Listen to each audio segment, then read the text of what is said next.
Jésus qui a fait des prodiges, ce Pierre arrive un jour à régner Christ.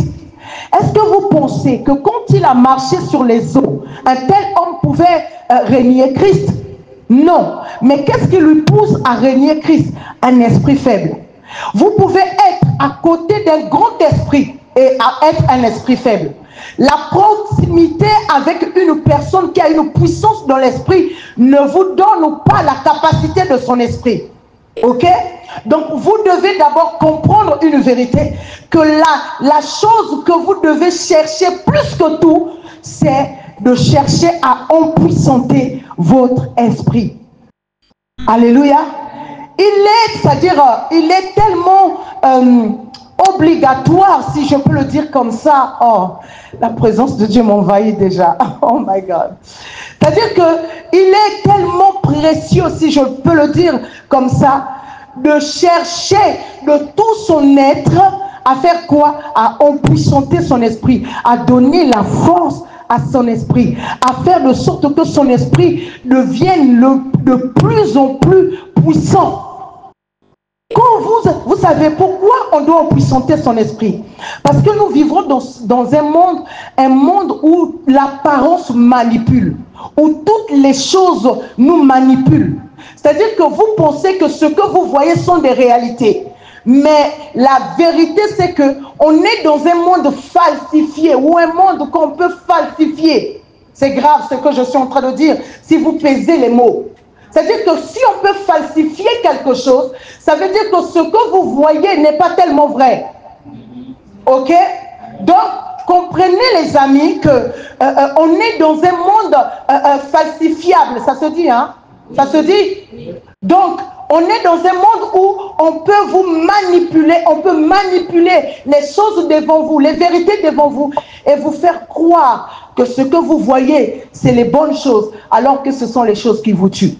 Alors, lorsque vous avez un esprit fort, puissant, vous pouvez au fait dire de vous-même que non, je ne respecte pas telle chose. Ce que je vois. Vous voyez, la Bible dit ceci un jour, Élisée, son serviteur est venu lui dire, il dit, mais regarde, nous sommes envahis de partout. Élisée lui fait comprendre que, au fait, dans la vérité, dans la vraie vie, selon nous, tu vois qu'on t'a encerclé, on t'a envahi. Mais la vérité spirituelle, c'est que nous sommes beaucoup plus nombreux.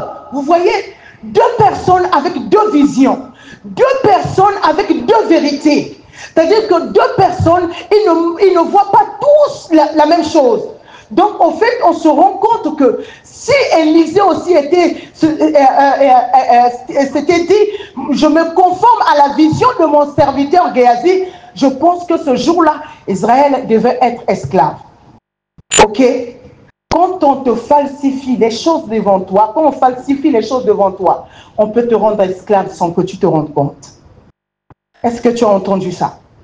Donc, empuissanter son esprit devient une chose à chercher et une chose nécessaire pour le bien de son âme et pour le bien de son corps. Quand ton esprit est dans ses forces, ton corps et ton âme suivent le rythme. Alléluia. Mais quand ton esprit est mort, tout le monde peut te manipuler. Est-ce que tu as entendu? La Bible dit ceci. Je vous ai dit dimanche dernier quelque chose de fort sur la nature de notre esprit. Et je voudrais insister encore par la grâce de Dieu aujourd'hui pour que ça ne soit pas des paroles en l'air, pour que chacun comprenne que, au fait, dans ce monde, chacun doit chercher à fortifier son esprit. Je vous ai dit dimanche dernier que quand Dieu nous a formés autant qu'hommes à la poussière de la terre, il a soufflé dans nos narines et le souffle qui est sorti, c'était notre esprit. Et nous sommes devenus une âme vivante, n'est-ce pas?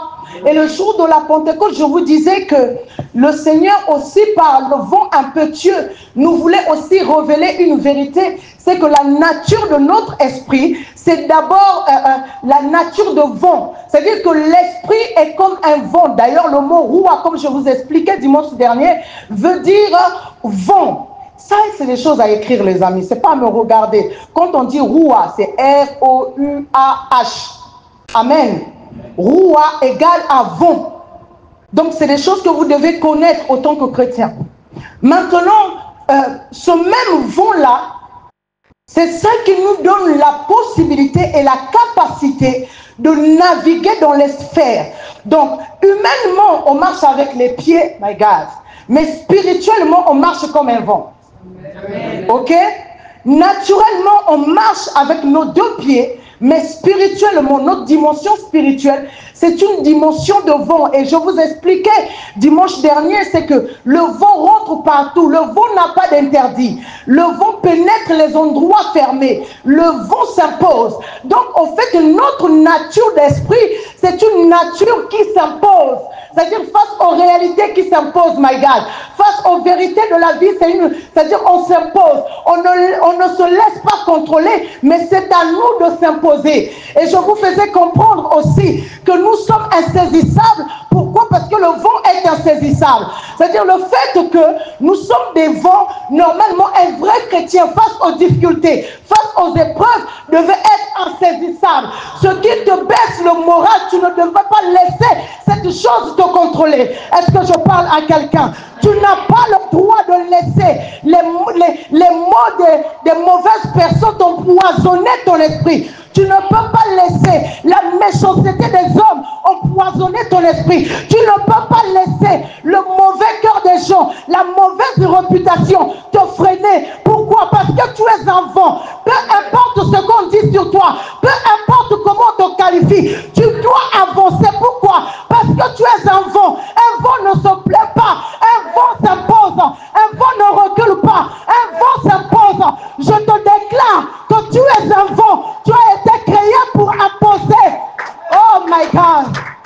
Tu as été créé pour imposer. L'abrasou makalia. Ta vraie nature, c'est une nature de force. Ta vraie nature est une nature de force. Oh my God. Est-ce que tu m'entends?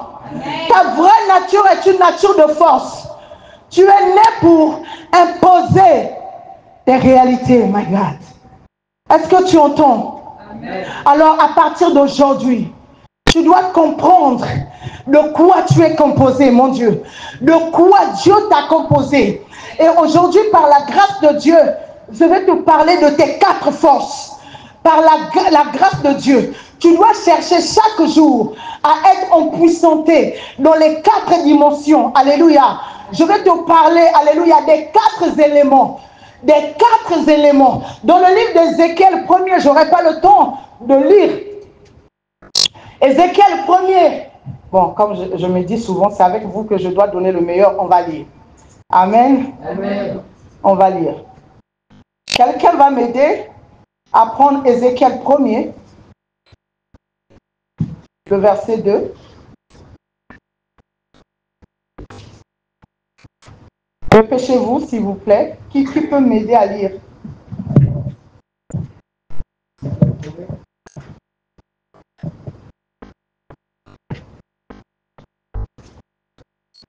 C'est bon? Oui. Allons-y. Ézéchiel 1er, verset 2, je lis au nom de Jésus. Amen. Le 5e jour du mois, c'était la 5e année de la captivité du roi Joachim. La parole de l'Éternel fut adressée à Va directement au verset 4 pour gagner le temps, s'il te plaît. Je regarderai et voici, il vint du septentrion, du nord, un vent impétueux, une grosse nuée et une gerbe de feu. Donc, qu'est-ce qu'on constate dans ce vent du nord? Une grosse quoi?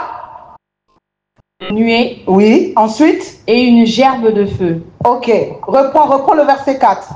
Je regardais et voici, il vint du septentrion, un vent impétueux, une grosse nuée et une gerbe de feu. Ok, alors pour ce vent, vous allez aussi noter Proverbe 25, le verset 23. Tu peux le prendre, s'il te plaît, le lire. Parce que comme le Saint-Esprit me rappelle qu'avec vous, je ne dois pas courir, je dois enseigner. Alors, je dois enseigner. Amen. Amen. Donc, Proverbe, sois un peu rapide, ma chérie, s'il te plaît. Proverbe 25, le verset 23. Le vent du nord enfante la pluie. Oui. Et la langue mystérieuse un visage irrité. Ok, gloire à Dieu. Donc quand vous entendez dans la Bible le mot septentrion, ça veut dire qu'on part du côté nord. Tu me regardes bizarrement, il faut lire la Bible.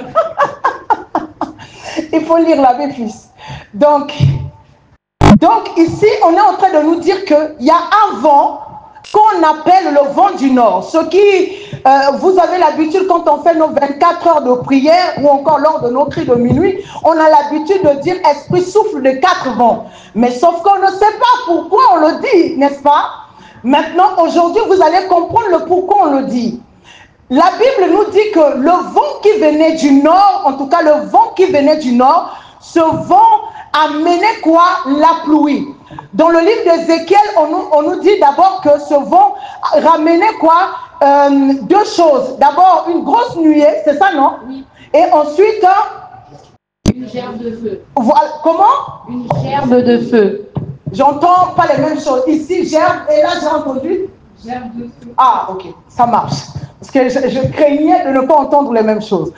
Donc, du coup, les 3 éléments, que ce soit ce que Proverbe dit, que ce soit ce que Ézéchiel est en train de dire, toutes ces choses représentent ce qu'on appelle la fécondité. Donc, quand vous entendez le vent du nord, c'est un vent qui vient pour vous rendre fécond, pour vous donner ce que vous n'avez pas, pour faire, c'est-à-dire croître en vous les semences du ciel. Oh my God!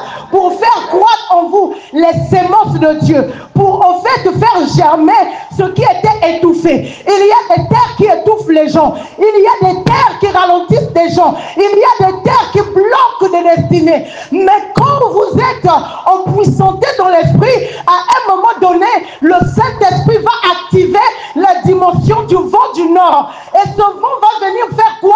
Ramener la fécondité. J'annonce à sacerdoce de l'épouse de Jésus-Christ, le temps est arrivé pour que tu sois féconde. Le temps est arrivé pour toi, pour que tu enfantes. Le temps est arrivé pour que tu donnes des semences d'en haut. Le temps est arrivé pour que tu donnes les semences d'en bas. Et cela me ramène aux bénédictions de la Genèse. Dieu a dit ceci. Oh my God, les brasuka. Dans Genèse, Dieu a dit soyez féconds. Donc en fait, quand Dieu était en train de dire soyez féconds, parce que dans notre vent, dans notre nature d'esprit, il y a une dimension de la fécondité. Ça veut dire qu'il n'y a pas de stérilité en nous. Tu n'es pas appelé à être stérile. Amen. Et quand je parle que tu n'es pas appelé à être stérile, c'est peu importe les domaines de ta vie. Amen. Je dis que tu ne peux pas être stérile. C'est-à-dire faire les choses qui échouent. C'est pas pour toi, non. Faire des choses qui retardent, c'est pas pour toi. Faire des choses qui reculent, c'est pas pour toi. Toi, tu es né pour la fécondité. L'esprit en toi a la dimension de la fécondité, mon roi. L'esprit en toi a la dimension de l'enfantement. Quand on parle de la fécondité, on parle de l'enfantement. On parle de faire apparaître des choses. Mon Dieu, l'enfant rentre, commence par un liquide. Mais bizarrement, grâce à la fécondité, mon Dieu, l'enfant sort un humain avec 3 dimensions. Je comprends simplement que lorsque la fécondité est là, même si tu reçois des peu de graines de sénévé, tu feras faire des grands. Oh! Alléluia! Ça veut dire qu'en toi, tu as la possibilité de faire évoluer les choses. En toi, tu as la possibilité de faire croître les choses.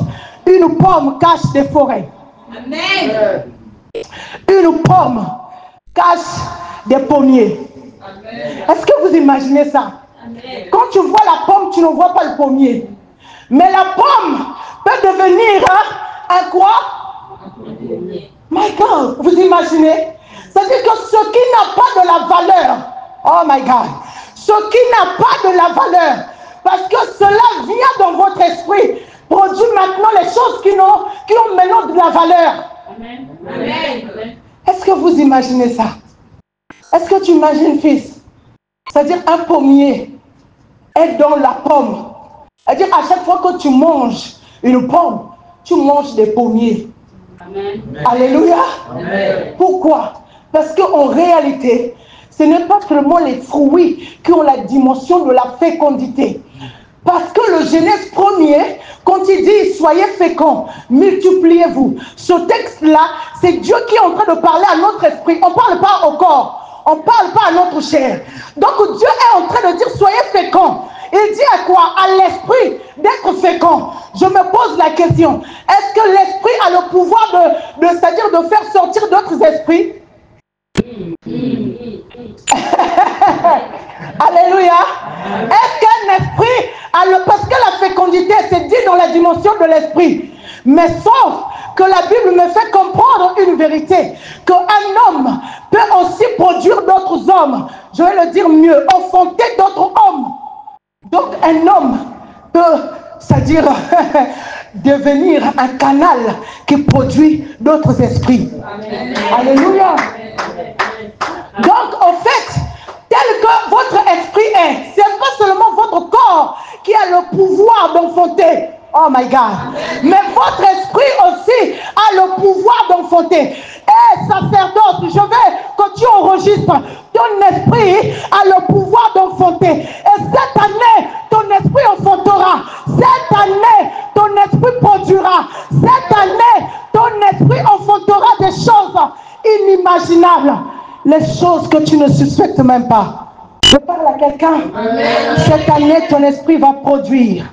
Oh my God, ton esprit va produire des choses excellentes, les choses que tu n'imagines même pas. Mon Dieu, je suis en train de voir dans une dimension spirituelle que tu es enceinte et que tu vas produire des choses.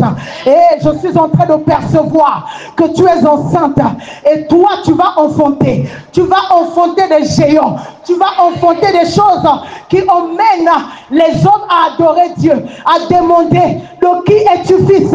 Tu viens d'où? Tu es de quelle origine? Tu es de quel peuple? Tu viens d'où? Quelle est ton histoire? Ils ne comprendront pas. Écoute, sacerdoce, ce n'est pas des paroles en l'air. J'ai reçu un mandat de Dieu pour te dire, cette année, alors que nous allons à Éden, on ne va pas à Éden pour observer, on va à Éden pour enfanter, on va à Éden pour élargir le chemin. Celui qui enfante élargit le chemin, celui qui enfante élargit sa tente. Et cette année, ta puissance ne va pas garder seulement le niveau 10. Je prophétise que tu montes en puissance. Tu quittes le chiffre 1, tu montes sur le chiffre 2A. Tu quittes le chiffre 2, tu montes sur le chiffre 3. Toi, tu montes, tu montes, tu montes.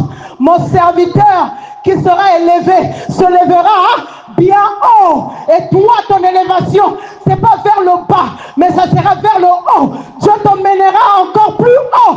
Dieu t'emmènera encore plus haut. Yes. Et c'est ce qu'il fera. C'est ce qu'il fera cette année, my God. Amen. C'est ce qu'il fera. À condition d'en puissanter son esprit. Amen. Dans ton esprit, il y a cette dimension. La dimension du vent du Nord. Amen. Alléluia. Yes. C'est-à-dire que, écoute-moi, quand tu passeras des moments difficiles, quand tu verras qu'il y a le désert partout, j'ai cru entendre Ésaïe 35 dire, le désert fleurira. Mon Dieu, est-ce qu'on parle du désert? Ésaïe 35 me dit, le désert fleurira. Pour dire que, peu importe le lieu où tu iras, mais la fécondité qui est en toi fera de sorte que le lieu où tu te trouves s'adapte à la nature de ce que tu es. Je veux dire à quelqu'un, ça ne sera pas à la terre, ça ne sera pas à toi de s'adapter à la terre, à la richesse de la terre, mais cette fois-ci, ça sera à la terre de s'identifier à toi et de s'identifier à tes richesses. Est-ce que je parle à quelqu'un? Lorsqu'on porte le vent du Nord, on n'est plus conditionné selon la terre, mais c'est la terre qui se conditionne à nous. Je prophétise sur toi que le temps est arrivé pour que le monde se conditionne à toi, pour que les hommes ne regardent plus aux saisons, mais regardent à toi. Quand on est fécond, peu importe le lieu où on se trouve, on produit. Amen. Je vais vous dire quelque chose, les amis. J'ai compris avec Dieu que même si on vous vole ce qui est extérieur, pasteur, même si on te vole, les biens de ce monde. Tant que les dimensions de ton esprit sont là, tu produiras encore. Amen. Alléluia. Même si on te salit, même si on dit que toi tu es ceci, même si on met des mensonges sur toi, la dimension qui est en toi, comme on dit en Côte d'Ivoire, fera palabre pour toi. J'explique, c'est-à-dire va défendre ta cause. Alléluia. Il y a des choses qu'on peut voler, mais il y a des choses qu'on ne vole pas. Le caractère et la nature ne se volent pas. Et ce qui est bien, c'est que dans la dimension du vent, c'est ton caractère et c'est ta nature. C'est des choses qu'on ne peut voler, c'est des choses qu'on ne peut prendre, c'est des choses qu'on ne peut ravir. Donc ce qui fera, c'est que toi, ce qui est à toi, même si on élimine. Oh, vous avez entendu l'histoire de Rehoboth avec Isaac? Lisez la Bible. La Bible dit ceci, que Isaac est allé dans le pays des Philistins. Et il a été voir les puits de son père Abraham. Et il a commencé à creuser les puits de son père Abraham. Quand il a commencé à creuser, ce qui s'est passé, c'est que les Philistins, à chaque fois, revendiquaient au fait. Vas-y, prends. Alléluia. Donc, à chaque fois qu'il travaille, imaginez le dur labeur. Le gars se lève, creuse. Quand il commence le travail, personne ne se présente. Quand il creuse, il n'y a personne qui revendique. Mais quand son puits devient, c'est-à-dire ramène de l'eau à la surface, c'est là où les Philistins se pointent pour dire simplement que non, ce puits-là est à nous parce que vous êtes sur nos terres. Une fois, ils ont pris. Mais normalement, la mentalité actuelle, c'est quoi? Ah, comme ils m'ont dit, on est dans leur ville, je ne fais plus rien.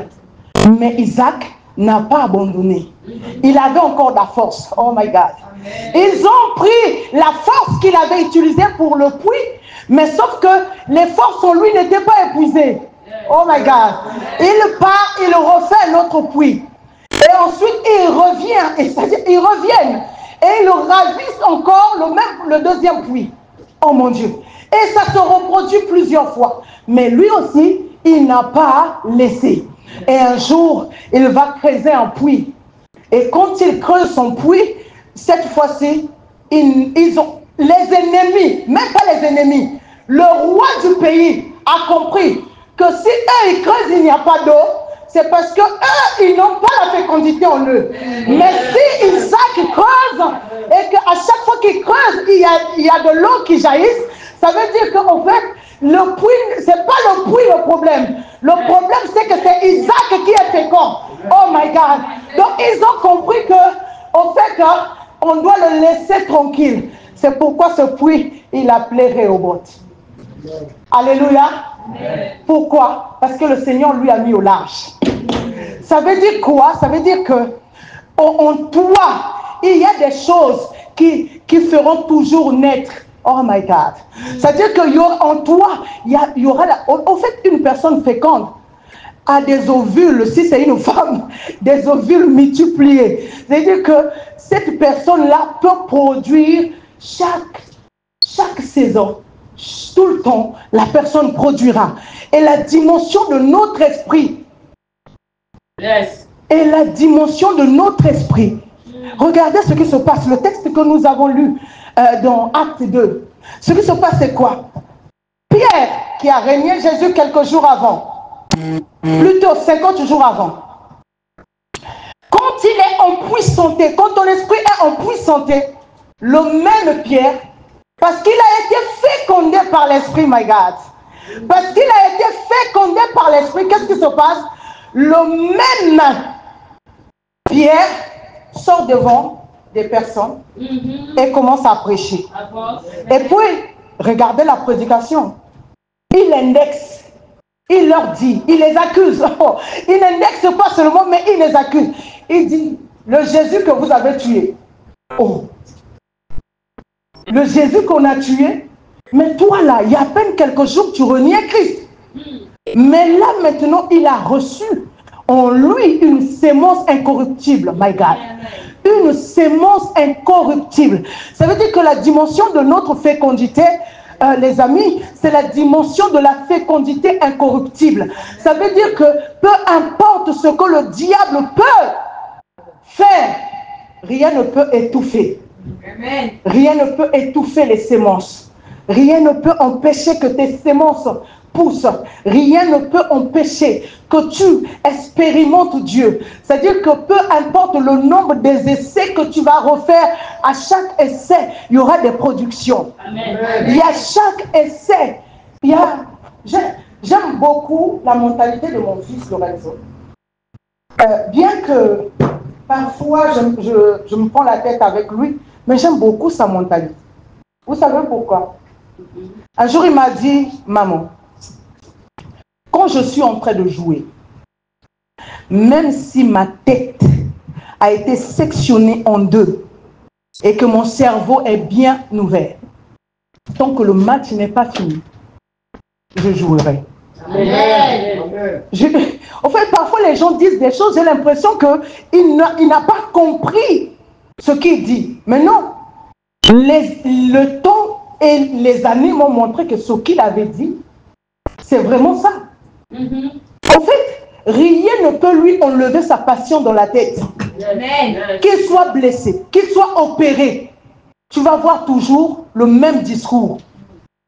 Mais tu te poses la question que les coups reçus n'ont pas mis par terre. Est-ce que les opérations, les anesthésies, les douleurs ne t'ont pas mis par terre? Et chaque fois, il se relève. Amen. Il se relève toujours plus fort. Amen. Après, j'ai compris que c'est ça la fécondité de l'esprit. Oh my God. Ça veut dire que rien ne peut t'étouffer, rien ne peut te taire, rien ne peut te freiner, rien ne peut t'arrêter. On a dit, on s'en fout, tu continues de travailler. Amen. On a dit, tu continues de faire. On a dit. C'est-à-dire que j'ai reçu des coups ou pas, je continue d'enfanter. Que j'ai reçu des frappes ou pas. Beaucoup ont lâché les rêves de leur vie. Pourquoi? Parce qu'ils ont reçu des coups. Alors que la fécondité de notre esprit, peu importe les coups, peu importe ce que nous subissons, nous continuons. Amen. Alléluia. Amen. Celui qui abandonne n'a pas compris le rêve ou la vision de sa destinée. Amen. Amen. Celui qui abandonne. Ici, là, dans vos vies chrétiennes, vous avez rencontré des situations, n'est-ce pas? Oui. Qu'est-ce qui vous fait rester là? Pourquoi vous n'avez pas abandonné? Vous n'allez pas me dire que parce que vous aimez Jésus.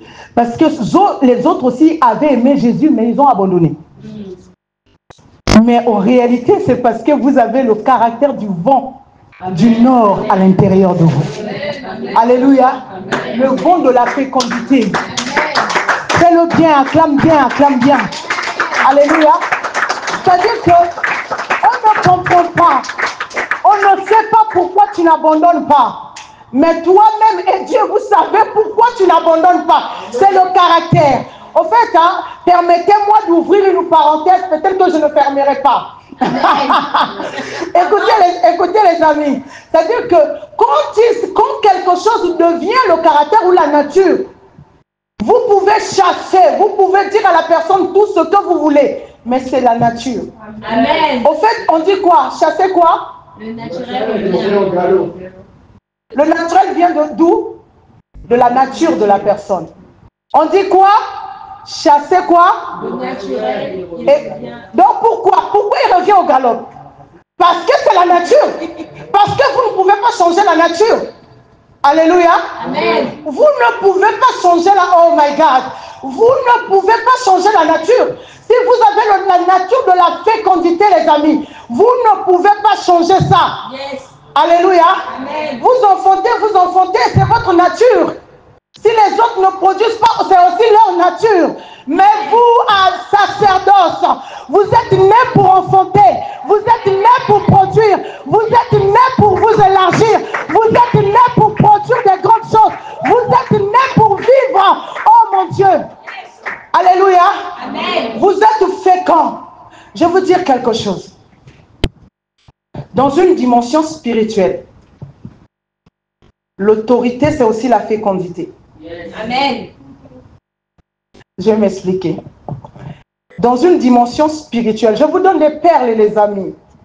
Je voudrais demain vous voir prêcher de telles choses. Quand je serai vieille, là, je vous vois, je vous acclame. Amen. Mamie Karine va dire Amen.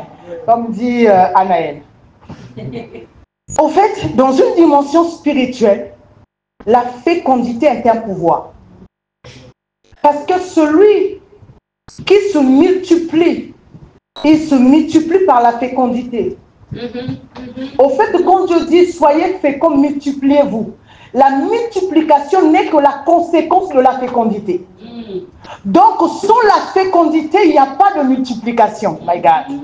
Donc, ça veut dire que pour se multiplier, il faut être fécond. Je vais l'expliquer bien. Le monde a commencé avec 2 hommes. Aujourd'hui, nous sommes à plus de 8 milliards. Alléluia, ça s'appelle fécondité. Et aujourd'hui, peu importe les géants, peu importe les animaux, ils n'ont plus le pouvoir de dominer sur les hommes. Pourquoi? Parce que l'homme a été fécond. Amen. Alléluia. Donc la domination, c'est lorsque les espèces se multiplient. Pourquoi on parle des espèces en voie de disparition? Tout simplement parce qu'ils ont arrêté d'être puissants dans la fécondité. Et chaque personne qui est puissante dans la fécondité, c'est une personne qui domine. Amen. Alléluia. Si vous voulez connaître ceux qui dominent le monde, regardez les plus. Aujourd'hui, la Chine, bien que les Américains ne l'acceptent pas, est presque la première puissance mondiale. Amen. Amen. Pourquoi? Et à un moment donné, on les avait interdits d'avoir plusieurs enfants. Dans les années, je ne sais pas, 80-90. Jusqu'à présent. Ils ont les nombres des... Malgré les nombres des enfants limités, mais ils sont parmi les puissances économiques. Enfin, on va dire la puissance. On va le dire comme ça, les amis. Soyez. Aujourd'hui, on est en train de se moquer. Oh non, c'est chinois, c'est pas bon. Mais tout ce que nous utilisons là, ça vient d'où? La Chine. Même les meilleures qualités, ça vient d'où? La Chine. Alors, vous comprenez que si vous... En fait, le sacerdoce ne sera pas puissant comme vous ne serez pas fécond, les amis. Amen. Alléluia. Amen. Plus vous êtes nombreux à l'intérieur de la fécondité, vous savez pourquoi c'est une puissance? Parce qu'il y a toutes sortes de richesses à l'intérieur. Il y a des avocats, il y a des juristes, il y a des procureurs, il y a des médecins. Au fait, quand la fécondité agit, vous devenez plusieurs. Mais plusieurs aussi dans plusieurs spécialités. Et donc, ce qui fera que, au fait, qui viendra parler? Soyons un peu vrais. Supposons que le président Macron priait chez nous à sacerdoce. C'est possible, amen. Amen. Et qui pourra se lever pour dire qu'on ferme les portes de sacerdoce? À savoir que le président... Personne. Donc vous voyez que plus vous devenez fécond, plus vous allez produire. Regardez, l'histoire des hommes a commencé avec 2 personnes. La Bible dit Adam veut dire terre. Donc je ne sais pas la terre d'Éden avait quelle couleur. Maintenant, Adam qui veut dire terre, ça veut dire la peau d'Adam avait la couleur de la terre que Adam a. Mais d'où viennent des blancs, d'où viennent des noirs? Alors qu'on a commencé l'histoire avec 2 personnes. Oh my God. La fécondité a fait que quand ils avaient un enfant, parfois c'était un noir ou un blanc qui sortait. Et c'est comme ça que le monde a été peuplé avec plusieurs types de peau. Parce qu'en réalité, vous voyez, il y a des sables qui sont jaunes, il y a des sables qui sont blanches, il y a des terres qui sont noires, il y a des terres qui sont noires, il y a des terres qui sont... Voilà, il y a toutes les couleurs, d'accord? Donc si cette enveloppe, nous l'avons eue de la terre, c'est normal, parce qu'on a plusieurs couleurs de terre. Amen. Alléluia. Amen. Mais la vérité, c'est que c'est grâce à la fécondité. La fécondité connaissait le type de terre qui existait dans le monde que Adam n'avait pas vu. Yes. Donc tout ce qui sortait d'Adam devenait de plus en plus riche. Pourquoi? Parce qu'en fait, par la... Comment on dit ça? Le mot m'échappe. La mixité, c'est quoi? Diversité, exactement, par la diversité, on a pu au fait avoir plusieurs espèces qui venaient des deux personnes qui ont commencé l'histoire. Ok? Donc, tu comprends simplement que quand tu es fécond, tu vas produire des espèces même rares. Oh my God. C'est-à-dire que la fécondité de ton esprit fera de sorte que, regarde, la preuve en est, tu as combien d'enfants? Tu vas remarquer que de tes enfants, d'autres vont être des enseignantes, d'autres vont être des sages-femmes ou des infirmiers. Pourquoi? Parce qu'il y a ce qu'on appelle la diversité dans la fécondité. Alléluia. Amen. Donc tu dois savoir que ton esprit, que tu as une dimension de produire, pas seulement les choses de ta nature, mais de produire les choses qui ne sont pas de ta nature, mais qui sont de la nature de Dieu. Pourquoi? Pour te rendre influent. Plus tu as des enfants de partout du monde, plus tu es influent, les amis. Amen. Alléluia. Amen. Plus tu es influent. Est-ce que je parle? Vous êtes fatigué? Non. Amen. Amen. Amen. Parce qu'on dirait que je parle au vent. Hein? Vous êtes un peu déconnecté là. Non. Il fallait que j'explique pour que chacun comprenne c'est quoi la fécondité. C'est-à-dire que grâce à la fécondité, tu peux produire même les choses que tu ne t'attends pas. My God. Amen. Grâce à la fécondité, des richesses, en fait, tes entrailles spirituelles ont des richesses, c'est-à-dire que inimaginables. Tu as le pouvoir de produire de ces choses, mais c'est-à-dire que incompréhensible à la dimension humaine. Pourquoi? Parce que ta nature est une nature de fécondité. Tu es fécond. Amen. Alléluia, tu es fécond.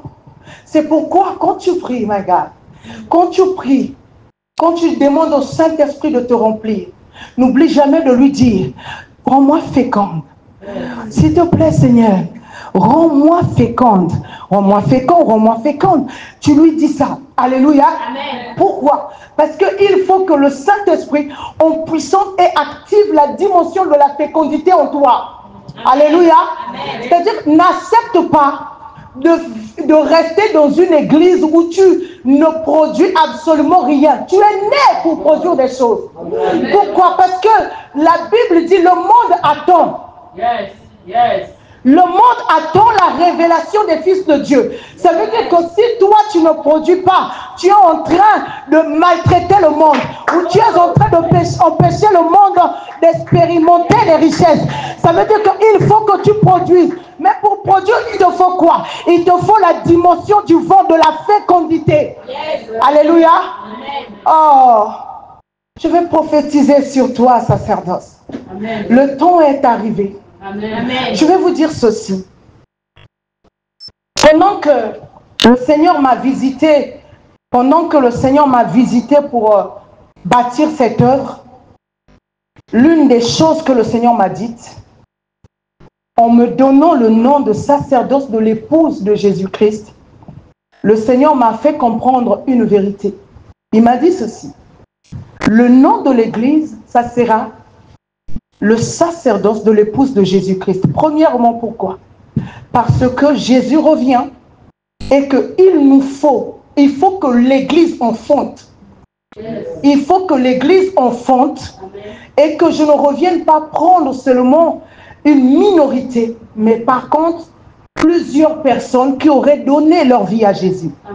Donc, il me fait comprendre, il me dit que le nom de l'église, sacerdoce de l'épouse, parce qu'en réalité, c'est l'épouse qui enfante.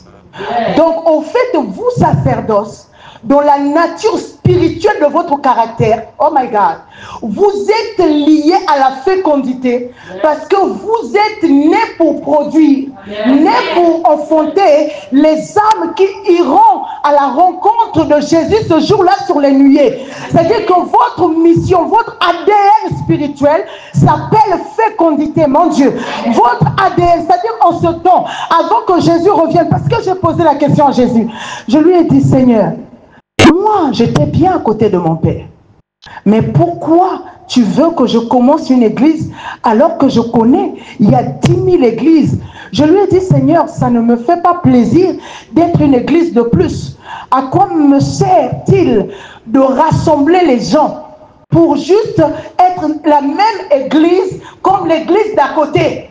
Je dis, Père, ça ne m'intéresse pas.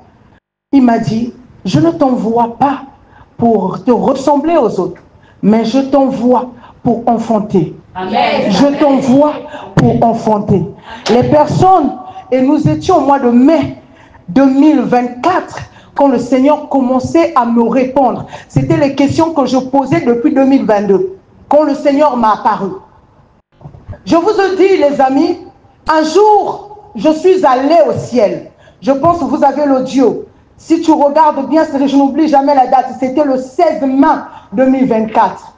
Nous étions pendant les 92 jours de la prière. Et je priais, j'ai été transporté au ciel. Le 16 mai 2024. J'ai été transporté au ciel. Et le Seigneur a commencé à me montrer, les mondes spirituels, plusieurs mondes. Et il y a des choses que je ne vous dirai pas parce que c'est enregistré. Je vous dirai dans les temps de retraite, je vous dirai parce que c'est votre héritage spirituel. Amen. Donc, ce jour-là, je me retrouve au ciel et je me retrouve sur un aigle.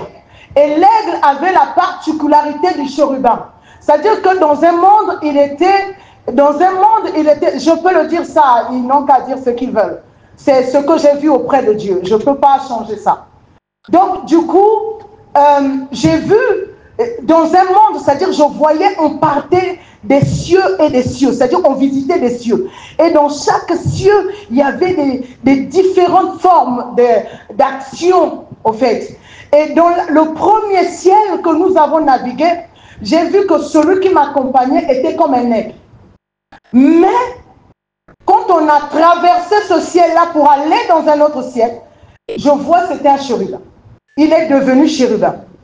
Et maintenant, je coupe beaucoup je reviens à une partie, et je vois quand on revenait maintenant dans mon monde, dans ce monde, on était en train de revenir, et je vois, il me montre quelque chose. Il me dit, regarde les ailes. Et je regarde les ailes de l'aigle et les ailes des chérubins.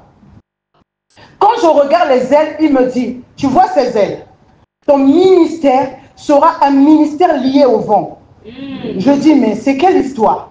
Il me dit, vous savez les amis, dans le passé j'ai prêché sur les vents, mais jusqu'à cette date, je ne comprenais pas que c'était lié à mon identité spirituelle. Amen. Ok? Et il me dit ceci, il me dit, voilà, quand tu traverseras des moments difficiles, ou quand tu verras que le vent sera contraire, je pense que tu te souviens de l'audio, quand tu verras que les moments seront contraires, bats les ailes et produit un autre vent. Yes. J'étais là, je ne comprenais rien.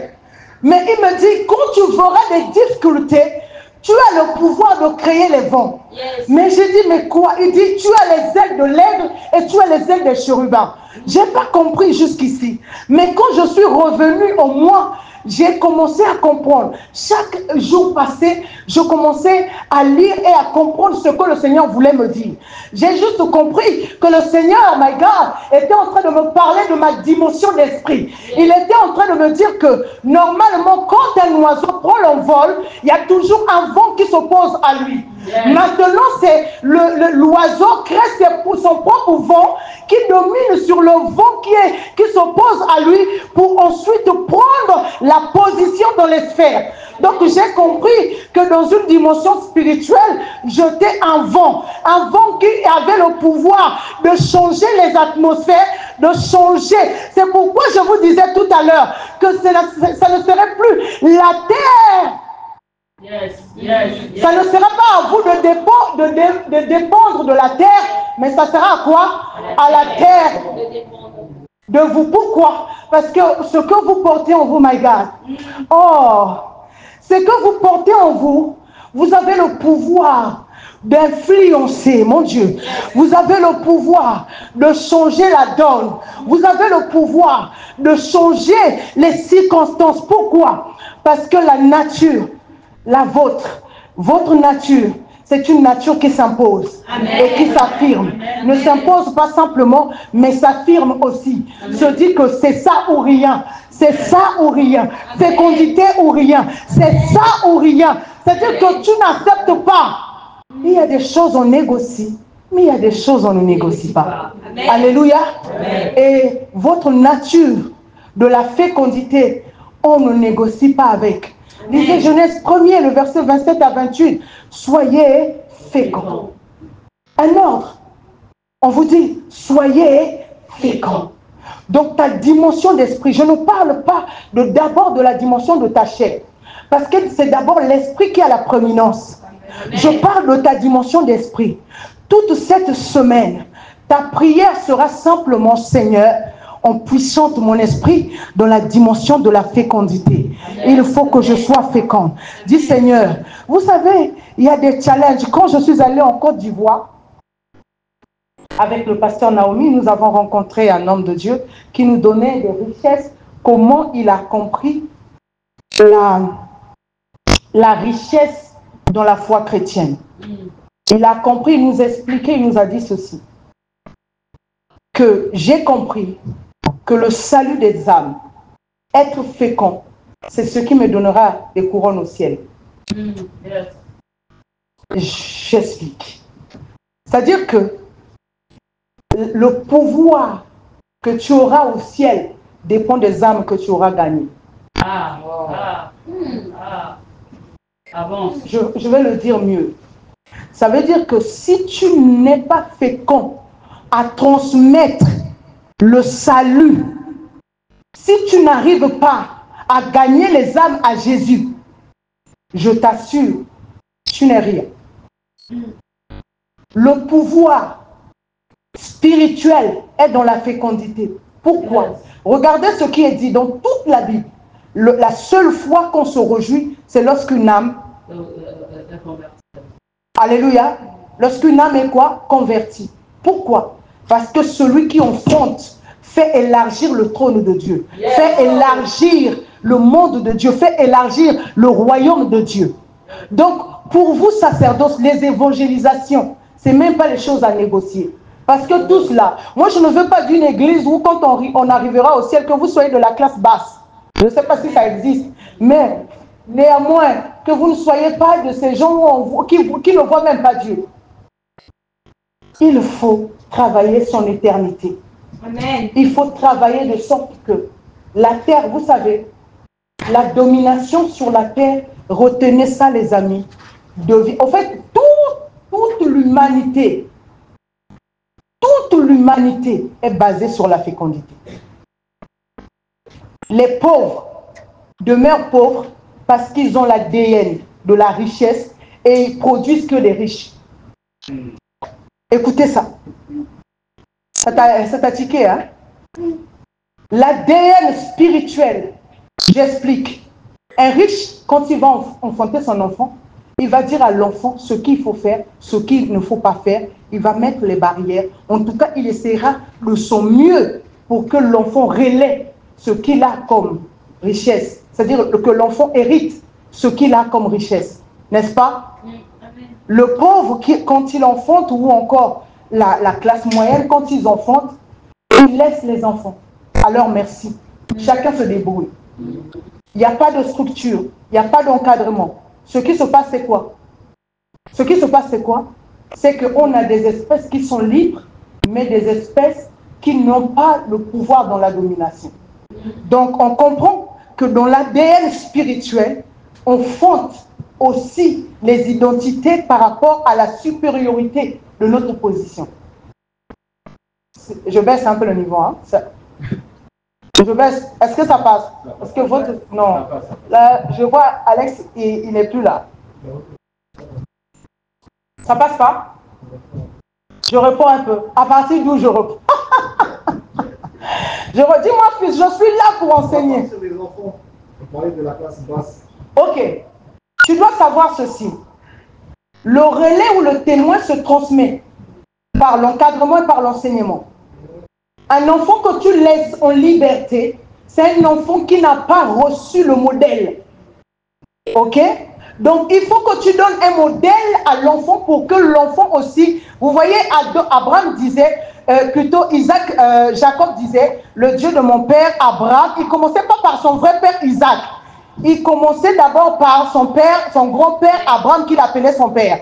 Il disait, le Dieu de mon père Abraham, le Dieu de mon père Isaac m'a apparu. Ok, pour dire quoi? C'est que ce que je transporte, ça ne vient pas de moi. Je l'ai reçu et j'ai gardé le témoin. Même si je développe le témoin, je garde une nature, une espèce qui va continuer. Maintenant, si moi, je laisse l'enfant libre, l'enfant peut être éduqué par ceux de la rue. L'enfant peut être éduqué par d'autres qui n'ont pas la même identité que toi. À partir de ce moment-là, ton enfant te quitte spirituellement et se positionne dans d'autres machins. Excusez-moi, machins, mais d'autres structures ou d'autres intelligences. Ok? Est-ce que c'est clair? Donc, on comprend. C'est pas toujours clair. Ok. Donc, du coup, on comprend que la fécondité, c'est vrai qu'on peut être fécond en ayant des spécialités qui sont bonnes, qui sont bons, et du coup, à un moment donné, mais si on ne suit pas notre lignée, si on ne contrôle pas notre lignée, il se peut que notre lignée se perde. Alléluia. Qu'on perde notre lignée. Donc la fécondité rend l'homme fort, puissant, mais à condition que l'homme veille sur sa sémence. Yes. Ok?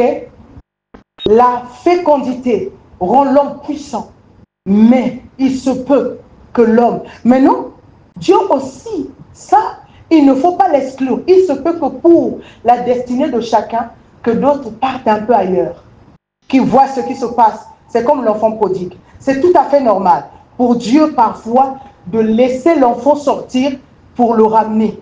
C'est possible. Dieu, il fait ce qu'il veut. Mais souvent, même quand l'enfant part, c'est que Dieu a déjà sémé sa sémence. Parce que l'enfant prodigue, quand il est hors son père, il se souvient de quoi? De l'enseignement de son père. Ça veut dire que la sémence a été déjà sémée. C'est pourquoi ne vous lassez pas de parler de Jésus à vos enfants. Même s'ils font semblant de ne pas écouter, parlez à vos enfants de Jésus. Mais à savoir, ce que je voudrais, je pensais que j'allais toucher les 4 éléments, mais comme le Saint-Esprit me dit d'aller, de ne pas courir avec vous, je ne suis pas à la course de la prédication, on parlera d'empuissanter son esprit, ça prendra 1 mois, 2 mois, je ne sais pas. Mais ce qui est sûr, c'est que chaque personne devrait travailler son esprit pour que le Saint-Esprit empuissante sa dimension de fécondité.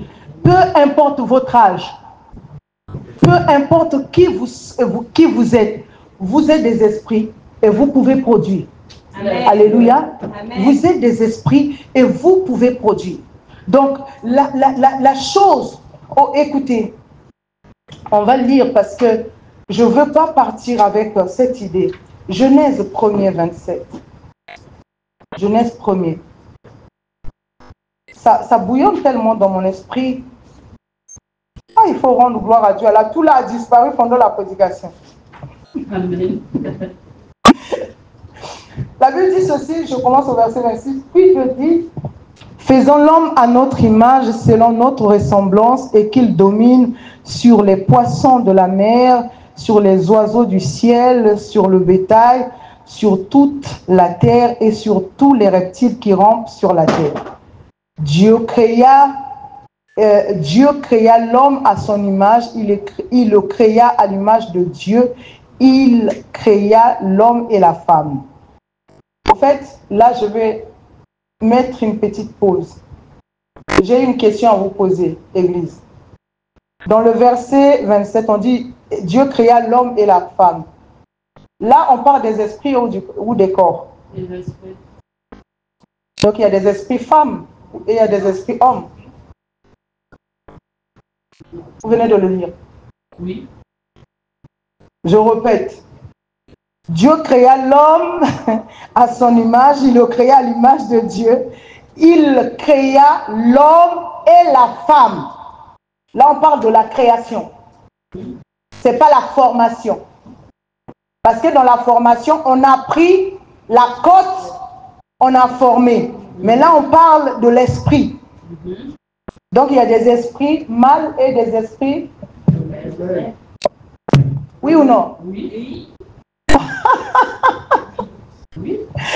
Ah, c'est beau la parole. Hein? On lit, mais on se pose la question. Oh my God. C'est trop beau. Il faut lire la Bible. Et la Bible dit maintenant, verset 28, la Bible dit, Dieu les bénit et Dieu leur dit, soyez féconds. Je vous ai dit que la multiplication était la conséquence de quoi? De la fécondité. Le remplissage, c'est conséquence de toi, de quoi? Répondez-moi. Mais c'est clair, non? Oui.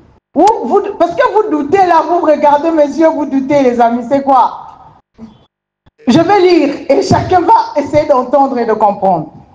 Dieu les bénit et Dieu leur dit, soyez féconds, multipliez, remplissez la terre et l'assujettissez et dominez sur les poissons de la mer, sur les oiseaux du ciel et sur tout animal qui se met sur la terre. Donc, toute la bénédiction dépend de quoi? Multiplication dépend de la fécondité. Le remplissage. Parce que si tu ne remplis pas, si tu n'enfantes pas beaucoup, tu ne peux pas remplir. N'est-ce pas? Tu ne peux pas te multiplier ni remplir. Amen. Et assujettir. Tu ne peux pas assujettir à toi seul, au fait. Tu ne peux pas, avec ta propre force, non. On assujettit quand on a une puissance, un poids. Est-ce que vous comprenez? La base, c'est la fécondité. Votre objectif, chaque jour, comment je dois faire pour enfanter dans l'œuvre de Dieu? Comment je dois faire pour enfanter? Comment je dois faire pour produire? Comment je dois faire pour que ça avance? Bon, je pense que j'ai beaucoup parlé. Hein? Hein? C'est ça, hein? J'ai même dépassé le temps du culte. Mais sauf que j'ai touché qu'un point. Il se moque de moi en plus. Hein? Hein? Je te moque de moi? J'espère que vous tous, à sacerdoce, vous serez des prédicateurs. Comme ça, je vais vous... Amen. Amen. Amen. Ouh! Ça, c'est un qui est vraiment patient. Ok, on va se lever pour rendre gloire à Dieu.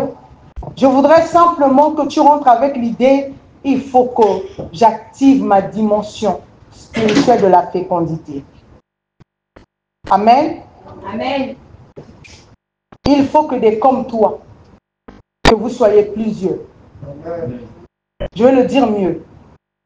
Pasteur Naomi, la fécondité, c'est aussi faire de tes mini là, les gens qui ont les mêmes potentiels et capacités que toi dans les instruments et autres. Amen. C'est ça la fécondité. La sémence qui est en toi, le mettre aux autres. Amen. Ok? Gabi, la fécondité, c'est que tu ne sois pas seul derrière là-bas. Que tu produises des équipiers. Amen. Amen. Amen. Ah. Les caméramans là, je ne sais pas qui filment et que rien n'apparaît. Et il faut la sémence, les amis. Il faut la sémence. Ok? C'est-à-dire le challenge aussi, c'est quoi? C'est que nous soyons la sémence qui fait quoi? Qui fait croître d'autres personnes. C'est l'objectif.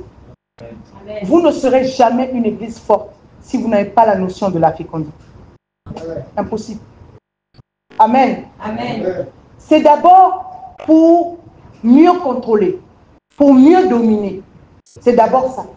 Pour mieux dominer. N'oublie pas que c'est ta première domination, bénédiction venant de Dieu. La Bible dit, et Dieu les bénit en disant, soyez féconds.